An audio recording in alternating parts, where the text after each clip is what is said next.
least variety of champions of any team in the league. They play very slowly. They play to scale in the team fight, generally speaking. So Golden Guardians should know what to expect, and people are thinking, all right, they're going to go for crazy counter picks and super aggressive lanes. And that wasn't really the look that we got. It didn't work out for Golden Guardians in game number 1, so I'll be interested to see if they're going to try to change things up, go for a more aggressive winning 2v2 with a ranged support or something along those lines. Yeah, certainly expecting just a change in pace, if nothing else, but we'll see what the draft brings here. As so far, so similar from our first game. This is not a replay, I can promise. Olaf, Set, Thresh, and Shen, with Team Liquid having one more lined up. Yeah, we'll have to see exactly where they want to go, if they're going to actually leave the Caitlyn open again, be able to go for that Mordekaiser. Team Liquid, because they were probably fairly comfortable, they may be willing to just go for the same style of pick. I also don't have any problem with them just grabbing the first pick Caitlyn. That would be the most comfortable, or most common, I should say, by far on this patch. Last time around, they did go for the Mordekaiser. With double tank bans, it's kind of interesting to see this. It's almost like you're banning out the things that Mordekaiser would want to be played against as Golden Guardians. So if you're expecting the Mordekaiser first pick, I'm just not really sure how effective these bans are. I guess maybe you're thinking, okay, if we don't ban them, maybe TL will just go for a first pick Shen. But if that's the case, then you could just go to the Mordekaiser yourself, which I think was really effective for Golden Guardians. Either way, TL will mix it up and they will go towards the Caitlyn, so Mordekaiser is on the table. But it's like now you've banned out the things that you would want to play the Mordekaiser against, right? Which is a little bit weird, I believe this is the same bans from Golden Guardian side as the first game as well. So Team Liquid actually changing things up with this Caitlyn is interesting, especially since Tactical and CoreJJ handled that 2v2 so well. They're probably expecting the support to be different and maybe a bit more aggressive. But Senna is a pretty quick mix-up already. Not the Ashe that you might expect as the most popular response, but of course that can be flexed around as well. Two-play support as well, so Golden Guardians leaving themselves a little bit of room, but I'm very curious to see how they respond to first pick Caitlyn. Okay, so Senna coming through. We do have the TF as well, so this is looking like they already want to play more of a side lane style game. This could lead you to believe, okay, is something like a Camille coming? Is something like, Jax or Fiora or something along those lines coming that you want to try to play heavily towards and play 1-3-1? There's obviously the ability for Senna to be played in the farming role. That is by far the most common now, but there is still that outside chance of it being, the fasting Senna with Huhi playing more of a farm champion in the support role. You can pair this alongside range supports and have a pretty strong lane. I do think Senna is a fairly good matchup into the Caitlyn. You have a decent amount of sustain, you have fairly long range, and the ability to poke through with your Q onto the Caitlyn when she is going for trades. So it will be interesting to see how they want to do it, but one of the weaknesses of the Senna is, of course, that the wave clear is very, very slow. Your attack speed is incredibly low. And as a result, it does take you a long time to push those waves. So if Team Liquid were to go towards a range support like the Karma or like the Morgana or whatever, you can oftentimes just lock Senna under her tower and try to go for plates that way. Also curious to see if where support gets pick changes at all, because it was last pick for Golden Guardians last time. They still have Graves open as well, so they are going to take the same jungle matchup for closer into Brox's Lee Sin. Mordekaiser also still made it through. Maybe Team Liquid realized that we can still get more even if we don't first pick it. So is well positioned here, as you mentioned, from the earlier ban. So we're now into phase 2 of the draft, and Orianna is going to be taken away from Jensen. Okay, so banning out some of those champions that you would think might be a little bit problematic for the TF. I do think a Azir, is obviously going to be a go-to here for Jensen. They almost always feel like they want to play those style of champions, but whether or not Golden Guardians is actually concerned about it is another question. We did see a little bit of a different look from TL, at the end of the regular season in their match against TSM. They did go for the Akali. Jensen played great individually, but it did feel like TL was a little bit outside of their comfort zone, playing with an assassin as opposed to the control mages. But they will be banning out an assassin as well. And it's likely just going to be Azir, I think, for TL. Yep. They're probably just going to do basically the same thing here, except with Caitlyn and instead of the Ashe. Yeah, it's almost like Golden Guardians are like, you know what, we're pretty happy with that matchup. So just kind of boxing Jensen into the Azir corner, not that he's unhappy to be there at all. See what Team Liquid's second ban is. So they've taken the GP. They will take the Jax off the board, so they are expecting something a bit more aggressive. Camille would certainly fit the bill. But we'll see what Golden Guardians do when they take it. Ooh, locking in the Lilia. Okay, very interesting. So Lilia Is this going to be Lilia top into the Mordekaiser? That is my guess here. From Haunter. So this is a matchup. I talked a little bit to Revenge about this a while ago, you know, because he was actually playing it in Academy, and he felt like it was winning into pretty much every melee matchup because of the ability to kite out and to avoid. You know, in a matchup like this, it's going to be largely about how well does the Lilia play, how many Mordekaiser Qs and Es can you actually avoid, you know, utilizing the speed on your passive as Lilia to actually kind of dodge in and out and kite around that Mordekaiser. So pretty interesting pick here from Golden Guardians. Like, this is more of the surprising style that I was expecting from them coming into this, to try to throw a curveball, you know, anticipate what TL is going to do, and then pre-counter it. Whether or not it'll work out is obviously a different story, but I'm at least very excited to watch this, and they are likely to go towards this Karma. I think that would make sense. It would give them the ability to contest the lane much more heavily. I like this look more than the one with the Alistar. Of course, the downside is they are very low on engage now. You know, you're more kind of reliant on fishing for ease with the Lilia to set up with a sleep. You know, look for ultimate there. Obviously, of course, you have the root from Senna. You have a gold card from the TF, but these are not, you know, super easy, reliable engages to go on. TL, it's basically the same story as last time. You know, they are trading a little bit less utility engage that they had, you know, with that Ashe for obviously kind of the more straight up powerful DPS style champion here of the Caitlyn. You know, more ability to siege with that extra long range. We'll see how well they can contest this 2v2 though, because with the Karma, a fairly dominant support in this bottom lane, you know, will they get locked under their turret? Kind of similar to what happened to the Caitlyn last game. Because if you can take this Senna Karma and pin CoreJJ and Tactical under their tower, you can remove a lot of the power of that Caitlyn, a lot of the sieging potential, the ability to pick up plates in the early stages. So it is an interesting look, and you know, they have TF to play to a side lane towards the Lilia perhaps. They have Senna with a cross map ulti to throw in shields in case of any sort of 1v1s there also. So they are going to be able to have some ability to make plays here. Yeah, excited to see what Golden Guardians bring to this second game. They are down 0-1, as the scoreboard shows you, as we take a little tour of Summoner's Rift. TL, of course, I was going to say, like, it's basically the same story. I thought it was the same story. It is slightly different, as you mentioned, with the Caitlyn, but this comp looks so similar. It's one champion different. Golden Guardians were the ones we expected to make the change, though, and they certainly have. I like the Haunter has a bit more agency on this Lilia. They have good pick tools, and they are grouping up together, because it looks like it's time for a level 1. Yep. Here we go, the invade. We did see, you know, when Lilia was playing jungle yesterday, I believe, you know, that kind of level 1 invade against Cloud9, that worked pretty effectively. And they will spot Broxa and Impact up here on the top side. Neither team going to be able to put down any sort of vision, but I'm really excited to see how Haunter actually does pilot this. You know, we've seen Lilia be incredibly popular in the LPL, but pretty much exclusively as a jungle pick. Has popped up in Pro, you know, here and there as a top laner, but very, very few and far between. As I said, Revenge did play it in Academy and NA, but that's the only pick that I have seen it come out in top lane, at least in NA. Yep, a couple of picks in the Academy, and that's about it in North America for top lane Lilia. So curious to see how Haunter can do, especially given that Mordekaiser is the champion that it seems like we need an answer for on both sides of this matchup, right? Both Impact and Haunter are very effective on this champion. We saw how much trouble Closer had, you know, just contesting objectives on Mordekaiser in the game. So not only is Mord very stable for Impact and allows him to just do a lot of things that he's good at, which is be consistent and be effective in team fights, but it does add extra stress, extra money that you have to spend on QSS potentially. Otherwise, Impact is going to keep you in the Shadow Realm and very unhappy, but so far so good. Lilia passive in that spinning Q, plus the Arcane Comet, going to get things off to a good start here early.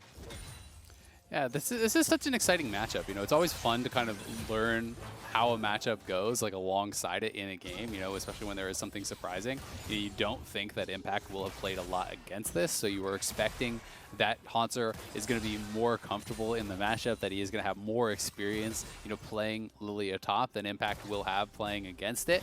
And I think that's always, you know, a nice advantage that you can have. Over here in the mid lane, Jensen, you know, Flash already down, so you are expecting him to want to try to push in this matchup and try to lock Damonte under his tower, you know, try to stop the roams, not by matching them, but by, you know, punishing them with the constant push. But when you lose the Flash, there's always a risk of Graves plus TF killing you off if you're aggressively pushing. So Jensen's going to need to have really good vision or play it more safely, which would kind of take away some of that strategy that he wants to really go for. Yeah, I'm curious to see why Jensen Flash, but perhaps Closer was in the area. Perhaps just a gold card would have made a trade too bad. So whatever the reason is, closes down the bottom lane now. Double bust level 3 with the phase rush, and it's time to gank the bottom lane. Tactical is the first one up to bat. FBI, they're going to go ahead and get a nice route down, but the follow-up damage isn't there. Damonte now getting pressed on here, and Broxah missing that Q, but Damonte didn't know that he had to flash anyway. Yeah, it's really scary. You got to have a lot of confidence that you are reading that animation correctly to not flash in that situation. And it's kind of easy, you know, in the moment as a caster to be watching and be like, oh, that missed. Aha. Okay, so here it is. So level 2 gank, red buff to mid, walk up, gold card, and you are going to have to flash. That was an intelligent flash there from Jensen, because if he doesn't and you land both sides of that Q there, you could just get flash followed by the Graves and killed off. So they were able to force that there, but because Broxah comes in and Jensen was laning well, they do force the flash on the other side. And down here in this bottom lane, we are seeing the kind of reverse of that matchup where, you know, it's not as bad, I would say, as having the Alistar as a laning partner, because Bard can still contribute, but Bard is not going to be able to match the power of this Karma. And generally speaking, when you are playing these types of lanes, Karma just Qs the backline minions there, the range minions, as who he did, softens them up, and then you can actually line up for Qs through those, finish those off, and it pretty much guarantees you're going to have the push almost every single time. And when Caitlyn is locked under her tower, she just loses a lot of that power. You're playing on the back foot. It makes it much more easy to harass and to deny a lot of that. This is starting to look annoying as Impact is going to get jumped on and queued, and the Comet comes flying through as well. Mana's getting low, health's getting low for Impact on the other side, but Haunter is just prancing around in the top lane right now. That is quite the lead, although there's a big wave crashing for Impact. Yep, that is a really big lead, though, and you're seeing, I mean, we saw just what I was talking about, where, you know, Impact is getting sidestepped on his Qs because of all the move speed that is actually there. It is really, really annoying. If you're able to play that very well, as Haunter has, nice binding over on FBI, but the trap not going to be able to connect. But, you know, Haunter playing this great, creating a big lead for himself, and that's kind of what you want to do. If you can actually have the wave crashing and then zone off that top laner with your jungler showing up, which is exactly what they did, then you really start to extend those lead advantages. I think got a blasting one as well, so Haunter building very aggressively for his early portion of the lane. Good coverage from Closer as well. Top lane just to make sure nothing funny was happening in a potential 2v1. So Pastry, you know, I gotta get your take on this, because you know, yesterday Captain Flowers said, you know, he would never in his play-by-play use the name of the Lilia W, watch out Eep. But Freak was saying that, you know, he would proudly yell that out. So what's your take? Are we going to get the watch out Eep in your play-by-play? Potentially. I think I'm like a split the difference kind of guy. Like, okay. Eep is a pretty fun word to yell. So, like, I could say... Are you going to, like, RP it, you think? I could see saying, like, Eep him. Or, like, I think Yeet the Eep was my response to Captain Flowers not wanting to say, watch out Eep on broadcast. But Lily is certainly my kind of champion. Just frustrating, annoying, and powerful. All good qualities. All right, well, Impact in some trouble. Again, getting chased down. Like, look at the move speed. And he has gone Comet here. He's actually dropping the ulti. He slept. This is a perfect setup. This is so sick. First blood on the horizon. Impact is going to burn down. Yes, he is. Haunter going to get that kill. That was so cool to watch. That was clean. That was actually so nice. The last split second of the passive there was still on Impact, allowing him to drop the ulti as Damonte pops his and arrives. And he is just stuck in place. He's not level 6 because he got zoned off the previous waves on that push. So this was so well done. And this is all started, you know, from that previous attack, from that previous push in and denial of experience. Because if Impact is 6, you can't necessarily go for this type of play. And then as the passive is expiring, sleep comes in. Remember, when that sleep breaks, the damage comes out from it. Reapplying that passive just backs it up, knows that he's going to be able to burn him down. And this is a big lead for Haunter on that top side in a very unexpected way. So this is honestly super cool to see this coming through from Golden Guardians. Yeah, I think one of the things about Sleep that's so fascinating is, like, it's such a unique kind of CC, but most of the time it just kind of gets used like a generic stun, right? They fall asleep and then the other CC happens and you chain it that way. That was one of the few instances I've seen where Sleep was used specifically as a setup tool, right? Using the unique property of actual sleep to set up a really nice ulti there from Damonte. So love the synergy, love this as well for Golden Guardians if you're on their side. Broxah's getting caught. He's about to be second-blooded. No, he's okay. Forced to flash over the wall, but that does give control of the dragon to the Golden Guardians. Really nicely done. They're being able to focus on that top side and still contest on the bottom side because they have that winning 2v2. They are pushing in there, and they're kind of winning on both sides of the map right now. They're way up. And this is night and day from last game, where it was like no action, sitting back, losing all lanes as Golden Guardians, it felt like, and TL was just totally in their comfort zone. This is Golden Guardians pushing Team Liquid. This is Golden Guardians saying, Team Liquid, you need to do something. You need to step up and try to come at us, because if they're able to be the ones, stacking those dragons, that's going to force the hand of Team Liquid, right? We already know with Infernal coming up next, it's either going to be Ocean or Mountain. Both are fairly useful. In general, people feel like Ocean is the most powerful, but Closer does get the blue buff. He's in the Shadow Realm though. Closer actually just buying some distance. Smoke screen down, trying to dance around, but here comes Lilia, but CoreJJ also in there. Closer eating a lot of damage here as he finally cats out over the wall. Dodges the Q as well. Now Haunter gonna have to save his buddies. Needs to put somebody to sleep, but CoreJJ finishes off the first kill. And there's a roam up from TL as well as Impact. Core is already here. So with Jensen pushing from the mid lane, Golden Guardians cannot get an exit kill. Good roam and punish, but I can't help but feel Closer could have just smited that when it was a lot higher health and just walked away before Impact got in range. At the very least, Impact would have had to flash to actually try to contest it. We'll see if Golden Guardians can punish this though. In they go. Once again, asleep is Impact. Ooh, a good set ulti as well from downtown. FBI is going to pick off Broxer, and TL are out of there. They want nothing to do with this Rift Herald. Haunter is on fire in this game. Q flash in, setting up the multi-man sleep for himself right as the TF arrives. Senna ultimate coming in for the reinforcements from that bottom lane. This is their plan in action here. So despite the mistake from Closer giving over a free kill, they're still able to grab a kill back, take away that Rift Herald. They're over 2,000 gold ahead. Nice sidestep there from FBI, and they've got the Rift Herald to boot, so they can actually extend this lead even further. Yeah, and I mean, a great early game lead. Still early days, of course, in this game, but at the end of this game, we made back the question, why wasn't this the game one draft, right? You look very comfortable in this situation, but we'll scratch all that. It's time to focus on this one. 2K up and potentially more with the Herald, as you mentioned. FBI seeming just fine in the solo situation, and 40 CS ahead for Haunter. That's quite a few. It's doing pretty well there, I have to say, and the Rift Herald is on Huhi, so there's not much threat of it actually getting dropped. Otherwise, this would just be a top tower kill. Maybe they felt like they wanted on Huhi specifically for that bottom lane, but I would have liked to see someone grab it, who could actually bring it up towards that top side and cash in on that, take away that protection of that tier 1 tower from Impact. But that is fairly minor. Jensen, though, at least being able to take a tower plate back here, punish on that bottom side. Closer coming through that bottom lane, so we'll see if they can push out here and get that Rift Herald down. Oh, eventually. That portal, thankfully, does not cost Tactical his life. Misplaced there by CoreJJ, because the root did hit by FBI. Little baby portal.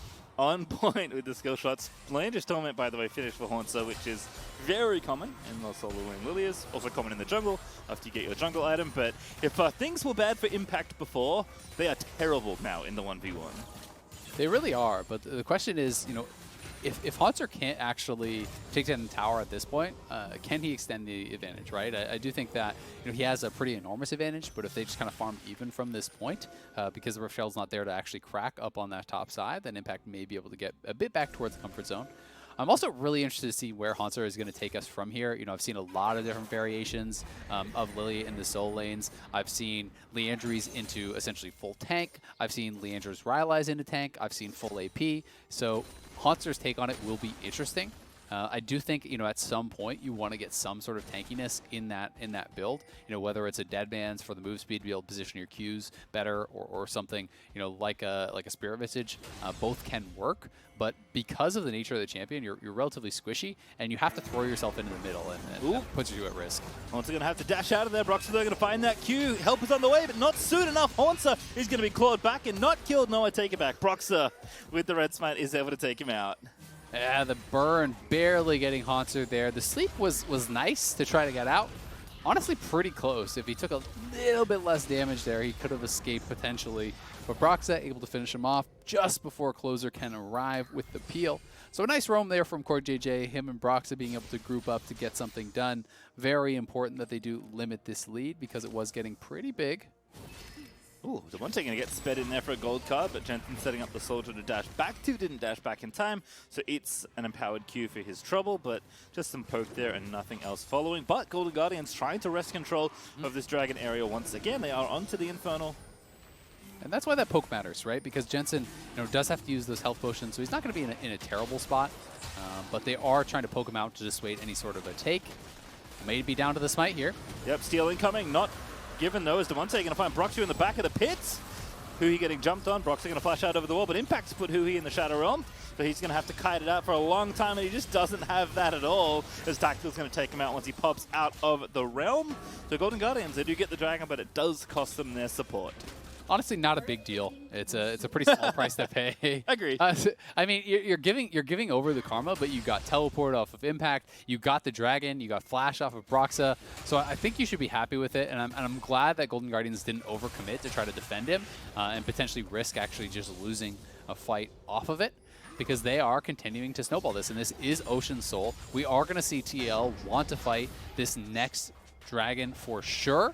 So it's just going to be, can they get themselves into a position where they are ready to do it? Will they be strong enough to be in that spot? Because last time it was TL that had the significant advantage coming up to this Dragon Pit. And despite the fact that TL has closed the gold lead a lot, it is still Golden Guardians with the advantage.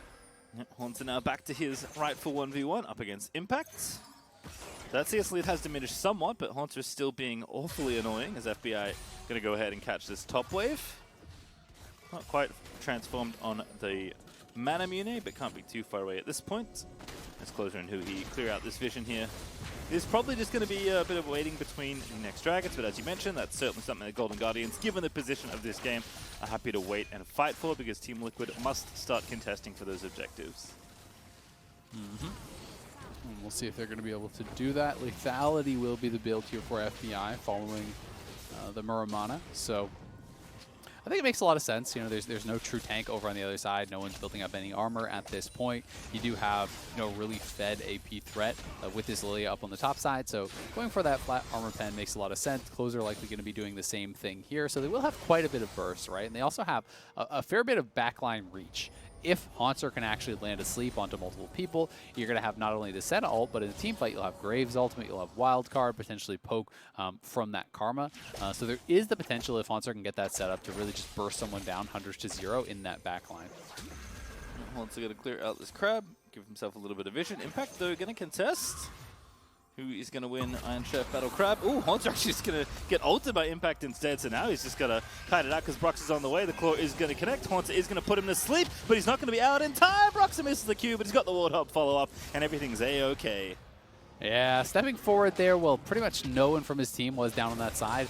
Was pretty greedy from Haunter. I know you want that crab. It's worth so much gold, but that is not a play he should be going for. And second death here, for Haunter. The lead that he built up is disappearing. He was up 40+ CS before with no assist or anything to Impact's name. Impact is picking up not only the farm, closing the gap there, but he's grabbed a lot of gold for himself. Like, the gold is basically even now between these top laners after a couple of picks on Haunter. The last one felt less avoidable. This one felt like he got a bit greedy. Yeah, I think so, as Haunter does TP back to the lane as well, so doesn't want to let Impact take too many shots on the tower. Also, the second Rift Child has been taken by Golden Guardians, but the first one was used top, I think either because they had the setup or the timer was low, and then Haunter died before he could actually collect the plate gold. So still first tower on the board as well for a bit of bonus money, but Golden Guardians going to have to try and get better use out of the Rift Child. We've already seen one go to waste due to Haunter getting picked off by a nice roam from Core and Broxa, and of course KodeJ already demonstrated his ability to Tempered Fate the tower with the Rift Child up. So Golden Guardians, despite getting the objective, struggling to make use of it thanks to how pesky KodeJ is being. And the gold lead is slipping further and further away. They're only up a couple hundred gold now. This was a couple thousand gold at 9 minutes. It was like over 2,000 gold, which was a pretty huge lead at that point in the game. But traditionally, Golden Guardians have had an incredible early game and really struggled in the mid game. And we're kind of entering that point where TL is just making better decisions on the map. They're moving around better. They're better coordinated. And as a result, they are extending farm leads in some areas, closing gaps in others. And really just kind of gotten so much more out of the last 8-9 minutes or so. A lot of it will come down to this next dragon fight, though. So important for Golden Guardians to hang on to that lead. But TL looking for another pick here on Haunter, and he's in a spot he might just get killed. Q's going to land, kick back happens, Impact with a very big hammer coming down. The double sleep is enough for now, but Haunter, where's he going to run to? Oh, that was cute as hell. Qing around trying to dance. He's got to avoid a lot of skill shots, but he can't avoid them all. It's Broxer as he pops out, so he gets the kill. 3 picks now on Haunter in those side lanes. The last 2 pretty close together. Likely means that is going to be TL taking away the Dragon, which is such a big deal. CoreJJ denies the Rift Herald charge, so they won't even get anything from that. I mean, what did they expect? They dropped it right with him there. I'm pretty sure they had knowledge that the Bard was in the area, and now Damonte may get picked here by Jensen. Oh, caught shopping. Not a good time. Damonte is going to be forced to flash out. Jensen, by the way, is the one to get the first tower, thanks to that Rift Herald. Close though, he's flashing. He's going to try and make something happen on the Broxer. But Broxer is going to burn the Summoner and get out of there. And now Impact closing in. The rest of Golden Guardians here. They're going to lock up Impact, but he's pretty tanky at this stage of the game. The center heals are continuing to happen as Closer finally takes on Impact and FBI. And who here are going to be the ones to try and save this mid-game?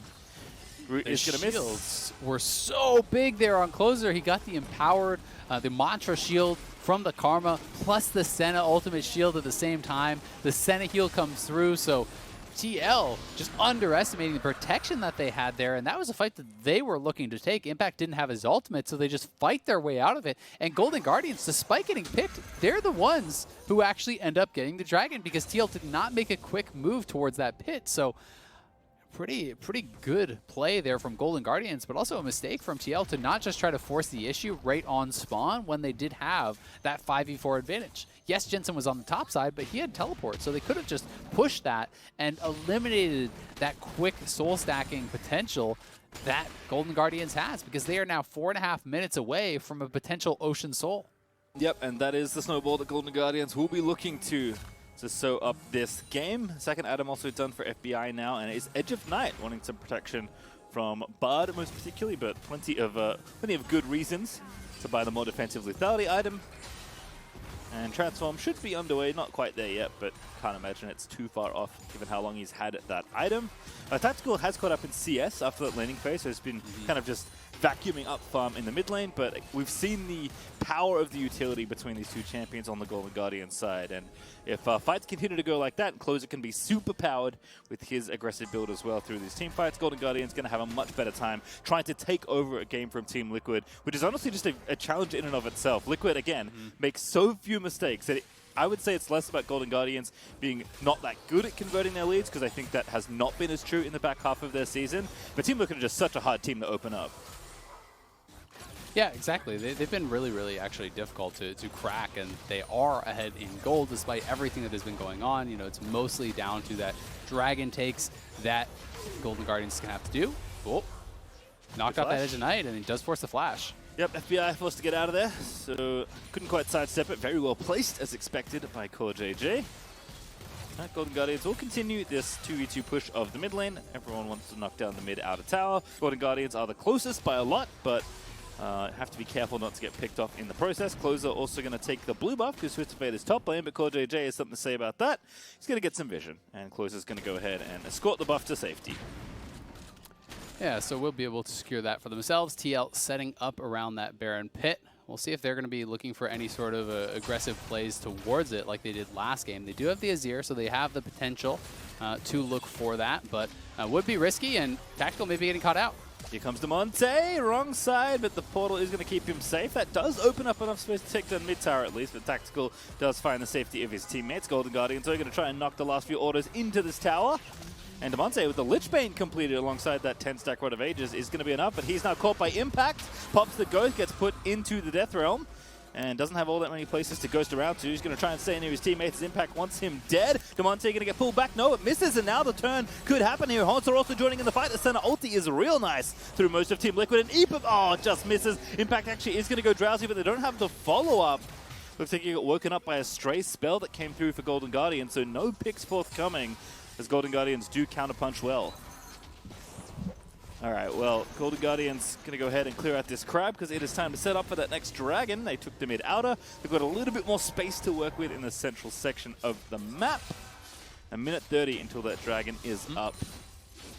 And that's what it's going to come down to. It's just going to be all about this next potential fight. TL have gotten themselves to a position where they will be able to fight for this. They're going to be strong looking for this next dragon. And you know, they have the 2 items on Azir. They should be able to likely finish their second item here on Tactical on this Caitlyn.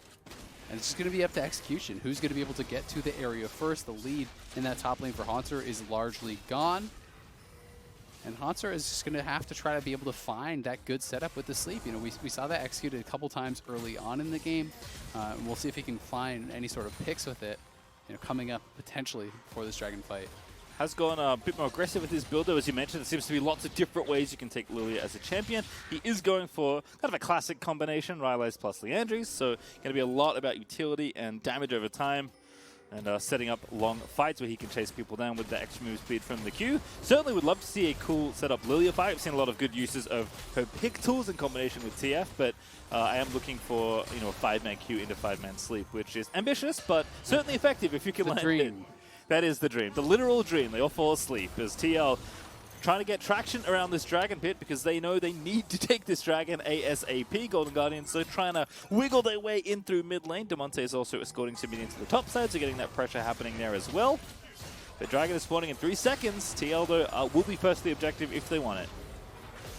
Yeah, they have that inside track, but Golden Guardians do have the mid lane push, but they've got no minions alive right now. TL was able to thin that out, so TL is just going to go straight onto this. It may come down if they're going to rush it to a straight up steal, but they have Mordekaiser, so Closer will just get ulted out.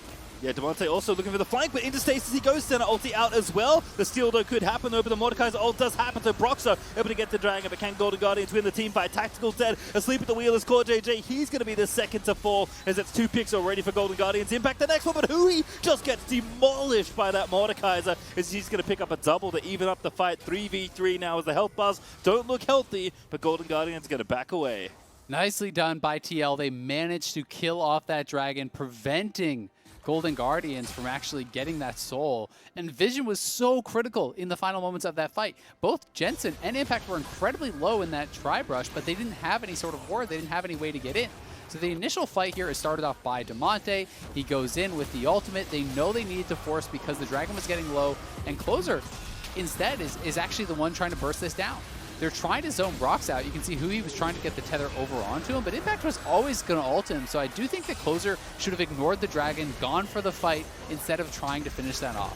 And now this is where it looks like Golden Guardians could actually take over here, but they have the pink ward in that tri-brush, and notice how FBI steps forward, but he actually loses vision. He can't continue to auto-attack there because that pink ward is denying vision. TL stopped attacking, and if he funneled forward into those Azir soldiers, he would have just been absolutely shredded. So Golden Guardians do come out, you know, very even in the fight, but it's TL who take the dragon.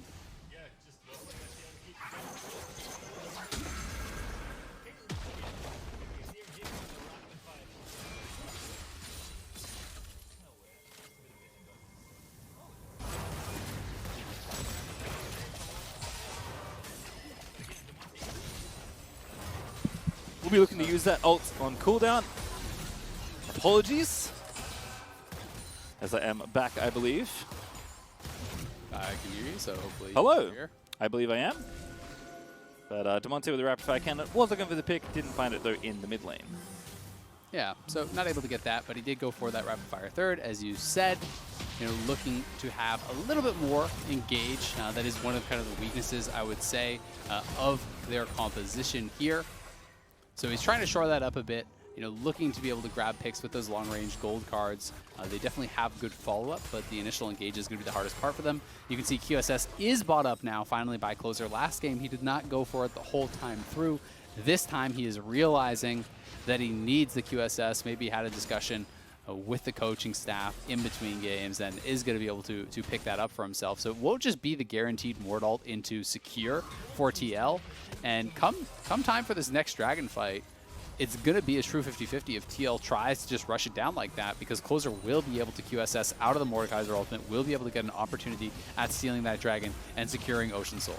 Yep, I like this little change from Closer. I think realizing in the last game that there's just too many moments where he needed to get through that Mordekaiser ult and just couldn't. So I like seeing him go for the QSS much earlier in this game. Duskblade now completed for FBI, so he's doubling down on the lethality right now for the center. And as I mentioned already, it is third item RFC for Demonte, so very focused on ulting around and trying to get long-range gold cards to pick people off. So you can kind of see what Golden Guardians are putting together as far as team fight goes. It's going to be pretty scrappy, going to be very oriented on picking people off once they have vision and control of the area. We already saw what Team Liquid wanted to do last game. They're happy to play 5v5 and just use their strong carries in Azir and Caitlyn with good frontline from Impact and Broxah to get things going. But Golden Guardian certainly threatening with this Soul as it will be up in a minute 20. Just need to find the right angle. It's been close for Golden Guardians, but it's not been quite enough to tip the game, you know, far enough in their favor that it feels like they're a few steps away from winning. This game's still staying very tense at 28 minutes. It is incredibly close, and honestly, I don't even think that Ocean Soul guarantees them the win in this game because, you know, they are a lot of really squishy champions, and there's still potential that TL can burst people down, and you know, if you get burst down really, really quickly, Ocean Soul doesn't really have time to kind of do its job to really be very, very effective. It's mostly incredibly effective on tanks because you can't just one-shot them, so they're always going to get use out of it. Of course, it's still a very big advantage. So they will be trying to look for that and increase their chances. But the game pretty much dead even at this point. Golden Guardians trying to play more towards these side lanes. They do have the Lich Bane as well as all the attack speed here from that rapid fire. So Demonte is shredding through these towers pretty darn quick. And he has his ultimate. He is level 16, so rank 3 ultimate is very, very long range, and they're going to be looking to try to see if they can maybe set up a play. You know, if you can force someone to answer down on that bottom side, you have the potential of just ulting straight over to the team and looking to try to get an engage before Impact could arrive. Well, the interesting thing is that TL, setting up the Sun Tower there in mid, have actually closed off Dragons are basing the Dragon area. Yeah, I don't want to base right now with 1 second till the Dragon spawn. Demonte's probably fine to base. He's got his ulti, but closes on the wrong side of the rift to get this objective. I guess they're just not even going to challenge. This seems bizarre to me. It's kind of like they made the call, like, we just can't win a fight now. But that's pretty concerning if you're not even willing to challenge for Soul when you have all 5 members up. I'm not really sure what they're waiting for at that point. And, you know, with Spooky Ghost even as the buy here for Demonte, and the fact they didn't even go over to the Soul, like, they clearly had no intention because Closer's farming Krugs and Karma's basing. That, to me, says, like, Golden Guardians has basically made the call, we don't win 5v5 ever again. Time to just split push. And now we'll see if that's what they're going to hard commit towards. I mean, if it is, it feels pretty difficult, I think, to deal lethal damage with just the TF as a true side lane threat, because, you know, it's not going to be that long until TL is threatening Soul. Yeah, 2 more Dragons, of course, as they've got 2 now, taking those Oceans away from Golden Guardians. We'll see if the shifts in game plan does work out for Golden Guardians, but I think that is a good assessment given that they very clearly intentionally gave up the chance at Soul. Closer though, counter jungling this blue. Does give it over to Demonte, so he's going to be made even more effective in his mission to push down the side lane for as long as humanly possible. And they do have opened up a lot of space around this Baron as a result, which would certainly help that plan if they do want to do some sort of 4-1 or 1-3-1 style. Yeah, I mean, they can hope that maybe TL sent too many members to a side lane to try to answer, and then you can rush a Baron or something because they have pretty good damage, but I just don't think that TF is really the champion that threatens to just, like, insta-kill your base. You know, he's never going to be able to just kill Impact in that 1v1. You know, Impact is built, you know, no MR, but he's got a tremendous amount of health. So he's not going to be burst down by a TF, and really that's all TF can threaten. Doesn't really have a tremendous amount of high DPS. So I do think it's fairly easy for Jensen or Impact to answer, whoever has teleport, and then, you know, you're not going to really have that threat of like constantly forcing the globals. TL is just going to go to Baron now and say, all right, come to us, let's fight. You don't want to fight, we're going to make you. Yeah, good call here. Good ult as well from Demonte to reveal off the Baron, but it's going down very quickly. FBI is zipping over in the mist. Demonte is tallied in as well, but the Baron might just be finished off here. Closer going to have to get in there pretty quickly if he wants it. FBI poking away at Core JJ, and that is a massive amount of damage from that center. So GG do a good job of forcing TL off the Baron. What else do they get after it, though? Not much just yet, but they do have the inside track on mid lane, so we'll see if they can actually take a tower or something from that. Lilia also has quite good poke, you know, at this point in the game. You know, just throwing out the swirl seeds or E constantly around that Baron can be fairly annoying. Wild cards obviously over the wall there too, so, you know, TL, it would have been very risky for them to stay on that Baron and try to just 50-50 it.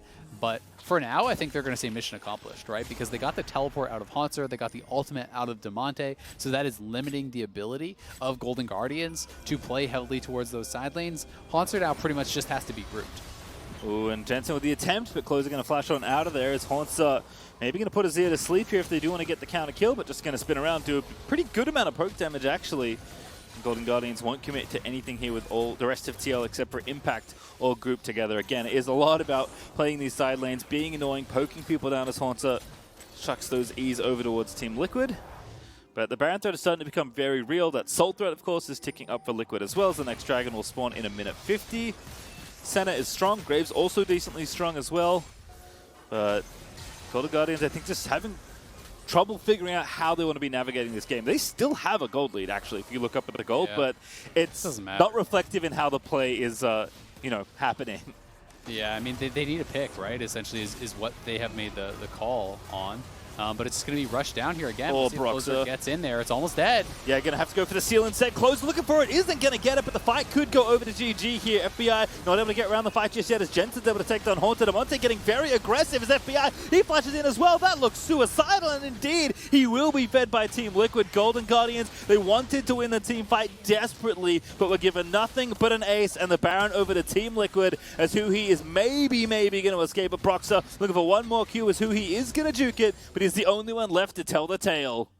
Yeah, Golden Guardians hard commit to that fight, and they actually got so much AoE down on the members of the pit, but FBI and Closer were not even there until members had already died off, and then FBI, I think, just kind of panic flashed in there, realizing, oh god, we may have just lost the game, trying to clean up those Baron buffs, trying to make something happen, but Senna is not that champion. Senna is not the montage 1v5 style champion who could just clean up a fight like that, so he just gets immediately wiped off the map. That's going to be multiple inhibitors going down. Dragon is spawning. Maybe Golden Guardians make one last-ditch effort to try to rush for it, but I think the TL could even just retreat back towards that Dragon and grab themselves Soul Point. Yeah, no need to panic here on the Team Liquid side as Teleport's coming in. Golden Guardian's going to try and play very fast here. Impact going to get stunned up here. Who he needs to follow up, but does get the slow and doesn't have his ulti, which is pretty good news, but the TP is going to come back through. Hui now the target on the Team Liquid side, and that slam with Broxer coming in with the resonating strike is more than enough to finish off the kill. So Golden Guardians can't even play a fair fight around the Dragon. No, I mean, it's desperation time at this point. And I just think the Golden Guardians kind of missed their window, right? They weren't actually willing to commit to it earlier when it was that 3-1 Dragon score, and as a result, they're forced to maybe look for a pick here. They probably can kill off Jensen. Yeah, he's asleep. That's going to be an easy kill, and that flash even caught by Haunter at the end of it all. Impact also a little bit too far forward. FBI going to get ulted up here, but Impact's just going to get shredded here. Who's in the death realm? I believe it's Demonte.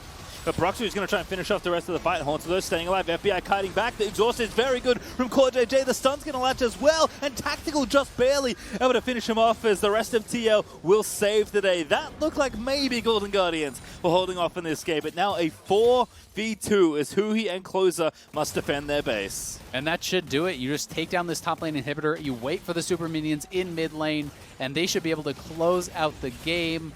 All of the main carries here down for Golden Guardians. Long res timers there, and TL going to be able to put us to match point. Yeah, looking like it's going to be a GG here in game number 2. Team Liquid going to finish off the Nexus Towers, and Hui and Closer just going to watch. Yeah, Closer's going to fire off the Celebration ulti as Team Liquid are going to make it 2-0, game away from staying in the upper bracket and clinching their spot at Worlds.